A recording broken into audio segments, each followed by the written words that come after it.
punya kekurangan di sini, jadi kita benar-benar harus overpower gitu. Jadi benar-benar harus all out nih ngerjain ini, benar-benar karena gue lemah nih di dalam sesuatu hal yang mengandalkan ketelitian, gue lemah, jadi gue benar-benar harus fokus, nggak boleh diganggu. Cara teamwork gitu ya, kerja pasti apapun bisa lah diraih. Jadi jangan jadi pandemi itu jangan jadi alasan buat aduh nggak bisa. Dan ini maksudnya orang mungkin persepsinya kita ngupload foto, buku, agenda, pulpen satu-satu dikiranya kita jualan retail.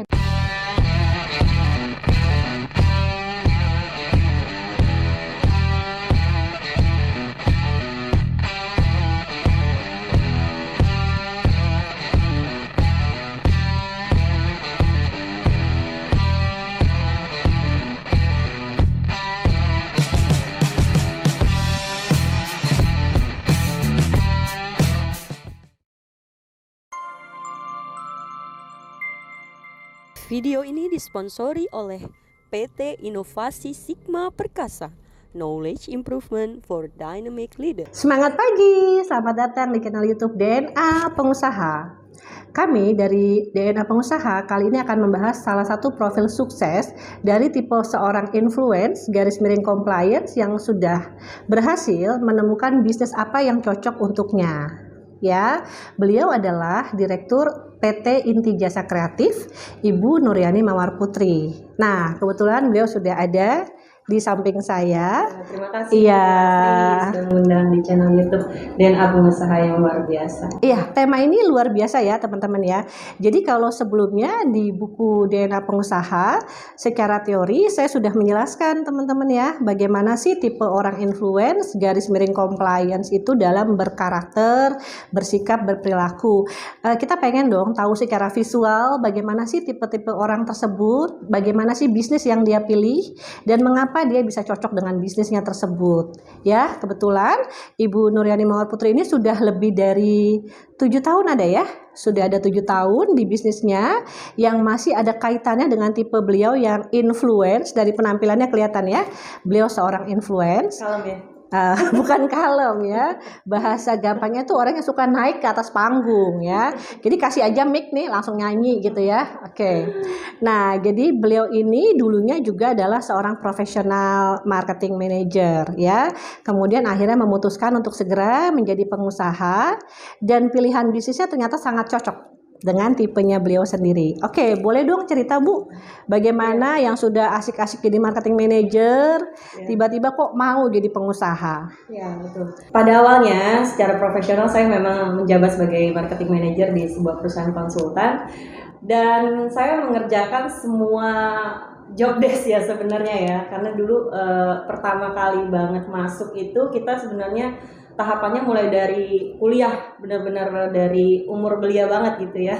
Jadi baru lulus kuliah ya waktu itu ya. Jadi nggak terlalu banyak beban untuk memikirkan job desk yang banyak, nggak terlalu insecure juga sama apa yang kita kerjakan sehari-hari gitu, karena memang balik lagi tadi tipikal kita adalah seorang yang influence banget gitu ya.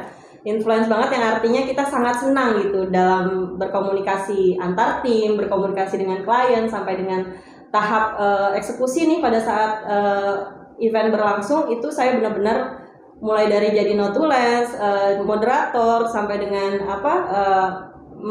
menjelaskan kepada peserta, kepada klien kita tentang hasil meeting hari ini atau hasil diskusi hari ini itu sangat senang gitu. Jadi tampil di depan itu memang sangat luar biasa. Sangat membuat happy gitu. Jadi kerja semakin ketemu orang tuh semakin luar biasa gitu efeknya. Jadi semakin lama bukan seperti kerja gitu, seperti main-main aja, happy aja gitu bawaannya kerja sebagai marketing manager. Nah, pada saat itu sudah tahu DISC belum?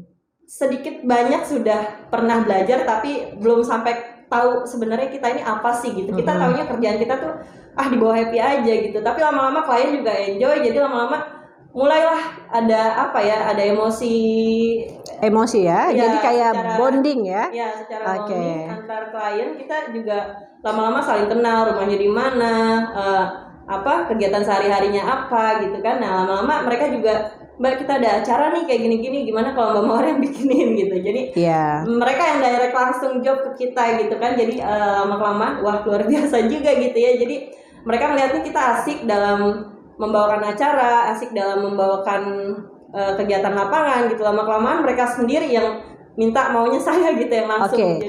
Ya, jadi kesimpulannya adalah dari buku DNA pengusaha sudah dijelaskan ya bahwa ada pengaruh personal ya, personal branding terlebih dahulu ya, walaupun Ibu Mawar, namanya Mawar ya, apa Nuryani Mawar Putri gitu kan, suka dipanggil Mawar gitu kan ya. Nah, karena orang sudah ada branding, oh kalau sama Bu Mawar enak nih, orangnya happy, ketawa, semangat, ceria, friendly ya, hangat ya, humble. Nah, itu akhirnya membuat orang mungkin di handphonenya ya, ketika disapa ya, tapi tidak merasa si Ibu Mawar ini seperti sedang bekerja. Ya, itulah yang disebut dengan passion. Ya, jadi kalau seseorang sudah menemukan passionnya, maka apapun yang dia lakukan, dia seperti dibayar, padahal dia hanya mengerjakan hobinya saja. Ya, jadi teman-teman yang sedang sekarang galau ya dengan bisnis apa sih yang terbaik ya untuk menjalani hidup ya, yang juga mungkin masih berpikir, aduh bagaimana cara menutup beban-beban hutang ya karena sekarang kondisi sedang seperti ini, maka ini adalah sebuah semangat ya. Motivasi, karena sebelumnya Mbak Mawar pada saat memutuskan untuk jadi pengusaha dari yang sebelumnya marketing manager itu juga pengalamannya belum terlalu banyak ya, pengalamannya belum terlalu banyak, tiba-tiba suruh handle acara gitu kan, dan sempat juga waktu itu pegang satu wedding organizer sempet ya. Iya, karena itu permintaan dari klien juga. Iya betul. Gini, Bapak mohon maaf, event organizer sama wedding organizer itu sangat berbeda. Tapi IO beda sama WO. Akhirnya apa? Belajar cepat ya. Iya, belajar cepat, merubah timnya yang tadinya nggak pernah handle wedding organizer sama sekali, tiba-tiba harus di make up dan di oper, benar-benar dirubah lah gitu ya. Bisa dibayangkan kan wedding organizer tuh kan ada sakralnya ya, ada kegiatan sakralnya, sementara beliau belum pernah handle kegiatan-kegiatan seperti itu. Persiapannya jauh lebih sulit, lebih rumit dan lebih sakral betul. Iya betul. Nah jadi waktu itu karena ingin membahagiakan kliennya, karena kebetulan kliennya menikahkan anaknya gitu kan, akhirnya nggak bisa ditolak ya, akhirnya diterimalah itu pekerjaan. Tapi pembelajar cepat ya intinya ya. Oke. Nah pada saat pandemi di tahun 2020 ini ya Bu Mawar ya, tadinya kan family gatheringnya banyak tuh ya. Lumayan, sampai bahkan ada yang tiba-tiba di cancel ya. Yang tur-tur luar negeri termasuk di cancel juga, dan itu luar biasa pasti ya. Berangkat pas udah bulan Maret 2020 itu kita tetap berangkat ke luar negeri, tapi memang kondisi benar-benar lagi hektik banget itu di sana, semuanya benar-benar harus pakai lampiran khusus lah istilahnya dibanding kita keluar negeri biasanya, dan tetap berangkat 100 orang ya. Oke. Dan itu event terakhir kita, 3 kota 3 negara ya, lumayan banyak kita di Bali. Wow, bayangkan ya di saat Maret ya pandemi terjadi, waktu itu kurang lebih sekitar tanggal 15-an Maret gitu ya, tiba-tiba beliau tetap harus memberangkatkan 100 orang peserta untuk acara gathering. 500 ke Bogor, 100 ke tetap berjalan ya. Selebihnya sekitar 50 ke Bali. Itu saya yang handle. Iya, tapi ternyata itu adalah event terakhir yang pada disangka-sangka gitu. Ya, masih happy-happy di Bali, di Jimbaran, malamnya masih wah gitu, tiba-tiba besoknya lockdown gitu lah. Iya, tapi untungnya udah balik ke Jakarta ya. Sudah balik ke Jakarta. Oke. Nah, kalau misalnya ya ternyata setelah saat itu kan katakanlah order batal. Ya, masih ada uang klien yang sudah masuk tapi tidak bisa dilaksanakan. Iya, itu kan adalah resiko tuh. Betul. Resiko. Nah, Mbak Mawar ini kan tipenya influence _compliance. Betul. Nah, compliance itu kan nggak punya nih tipe compliance ya. Iya, maksudnya secara umum nggak punya kan? Ya, nggak punya. Berarti kan ada orang lain yang memerankan asistensinya. Artinya ada orang lain yang memerankan fungsi-fungsi compliance ya, di mana compliance itu orangnya harus detail, perfeksionis, akurat. Nah, bagaimana beliau bisa mendesain? Nah, beliau juga punya produk-produk kreatif ya, produk-produk kreatif souvenir gitu ya. Nah, produk-produk kreatif souvenir ini tentunya kan perlu ada yang mendesain.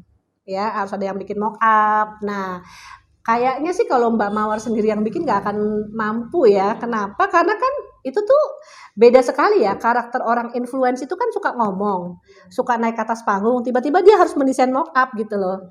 Itu kan dua pekerjaan yang sangat berbeda. Nah, bagaimana strateginya mengerjakan tugas-tugas yang itu bukan gue banget?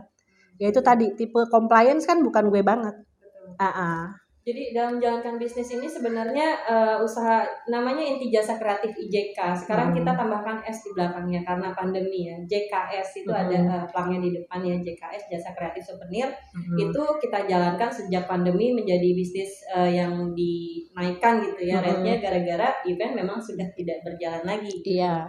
Dan kita nggak patah semangat lah istilahnya, tim harus tetap ada, tetap harus digaji, tetap harus makan, kita tidak memecat, tidak merumahkan, tidak apapun, pokoknya semua kita harus mindsetnya aja lah, mindset pandemi itu nothing gitu buat kita. Pokoknya balik lagi ke mindset, kita kerja secara profesional, jadi bidang usaha yang biasanya jadi cadangan buat kita nih, JKS ini kan tadinya cadangan nih di bawah event gitu. Setiap ada event kita selalu bikin merchandise, selalu bikin souvenir buat door prize, buat souvenir dan lain sebagainya. Akhirnya tapi sekarang merchandise yang menjadi bisnis utama naik ya adalah merchandise. Jadi orang taunya bukan orang event lagi nih, tukang tumbler, tukang souvenir, apa lah gitu ya, terserah, yang penting omset jalan terus, karyawan tetap bisa digaji terus tiap hari, tiap bulan. Tapi walaupun cuma merchandise, pernah kan ada pengadaan USB 10.000.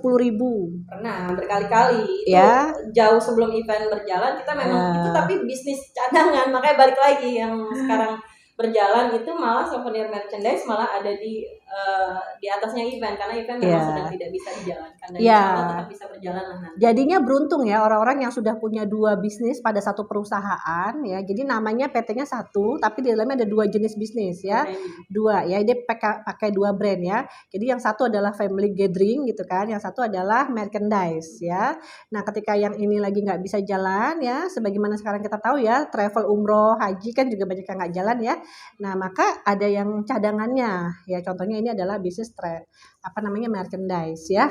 Oke. Dan ini maksudnya orang mungkin persepsinya kita ngupload foto, buku, agenda, pulpen satu-satu dikiranya kita jualan retail, padahal nggak disangka-sangka sekali SPK orang mesen 3.000, 5.000 gitu juga kan. Jadi alhamdulillah kalau rezeki dicari mah pasti ada aja jalannya gitu. Walaupun kita nggak bisa satu hal, tapi kalau secara teamwork gitu ya, kerja pasti apapun bisa lah diraih. Jadi jangan jadi pandemi itu jangan jadi alasan buat nggak bisa nih gitu. Makanya kita secara tim selalu semangat. Aku selalu adain morning briefing gitu, briefing entah setiap Senin atau Jumat, awal minggu atau akhir minggu itu selalu kita adain.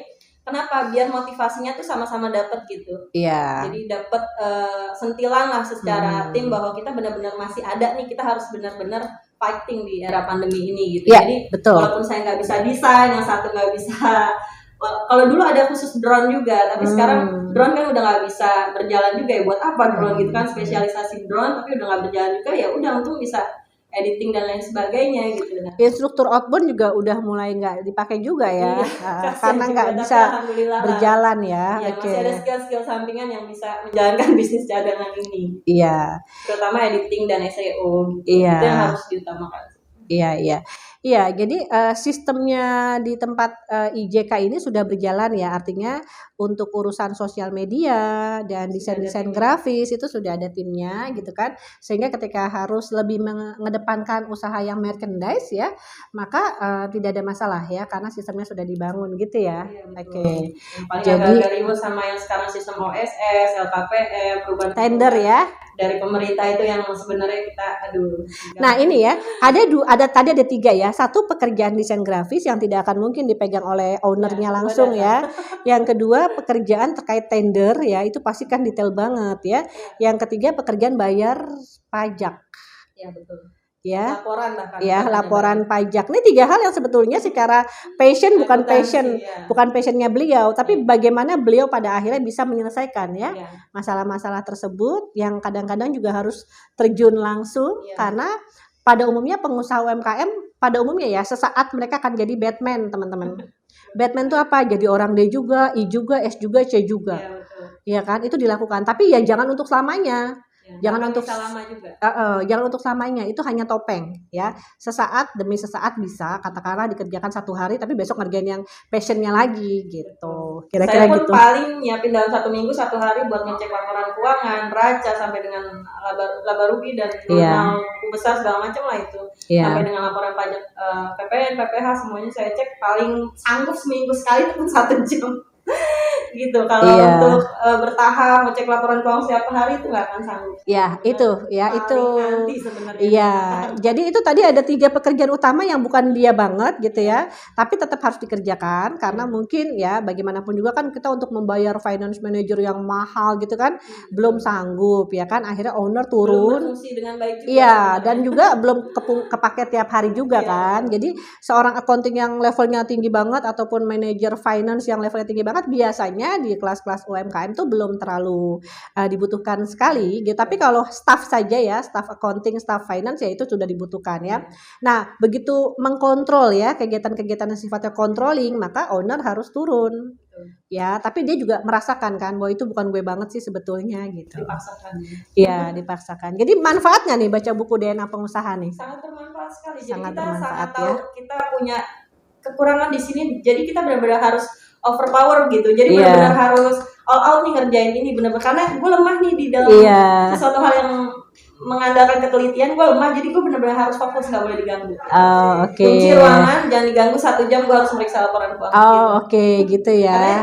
udah tahu kelemahannya, jadi kalau misalnya kita ngeblank dikit daripada berantakan, mending Iya. itu balik lagi ke fokus. Iya, Karena itu termasuk harus kita ketika mau ikut tender kan. Hah? Tender pernah juga Ah. kalah gara-gara sesuatu hal yang sangat Cuma gara-gara kurang detail ya, kurang detail. sedikit aja gitu. Iya. Padahal sebenarnya secara harga dan kualitas sama dan bahkan lebih bersaing, tapi karena memang secara proseduralnya kita sedikit meleset ya sudah lah. Ya, jadi inilah fenomena ya teman-teman DNA pengusaha. Fenomena kalau tipenya adalah influence garis miring compliance. Beliau adalah seorang yang self confidence ya, di dalam buku DNA pengusaha ada ya. Self confidence-nya jangan ditanya ya. Nomor 1 ya. Tapi kalau untuk kerjaan-kerjaan yang sifatnya akurat, sistematis, perfeksionis pasti ada masalah ya. Maka biasanya secara sistem beliau sudah menyiapkan karyawan-karyawan di bawahnya beliau, pasti dominannya adalah orang-orang yang akan membackup beliau. S dan C pasti. Jadi ada S-nya, ada C-nya, pokoknya gitulah. Jadi tetap yang menonjol ya si ownernya ini. Kalau dia Gitu. kita nggak terlalu. Gitu Nggak ada ya. orang deh karyawan kita kayaknya. Takutnya berantem kali ya. Gitu. Oke. Nah, jadi kira-kira itu ya untuk sesi kali ini ya. Jadi tipe influence sudah kebayang. Di dalam buku saya juga ada pernyataan, misalnya contohnya ya, orang-orang dengan jabatan misalnya profesinya adalah jadi YouTuber gitu ya, selebgram, itu juga adalah orang-orang yang seperti ini juga ya tipenya. Nah, biasanya mereka butuh asisten dalam arti yang membackup ya, dalam arti desain grafisnya dan lain sebagainya itu ada yang membackup gitu. Oke, sahabat DNA pengusaha, semoga ini sangat bermanfaat. Terima kasih Bu Mawar ya, semoga di tengah pandemi ini tetap sukses terus ya. Oke, bermanfaat dan terus berkarya. Oke, terima kasih. Iya. Waalaikumsalam warahmatullahi wabarakatuh.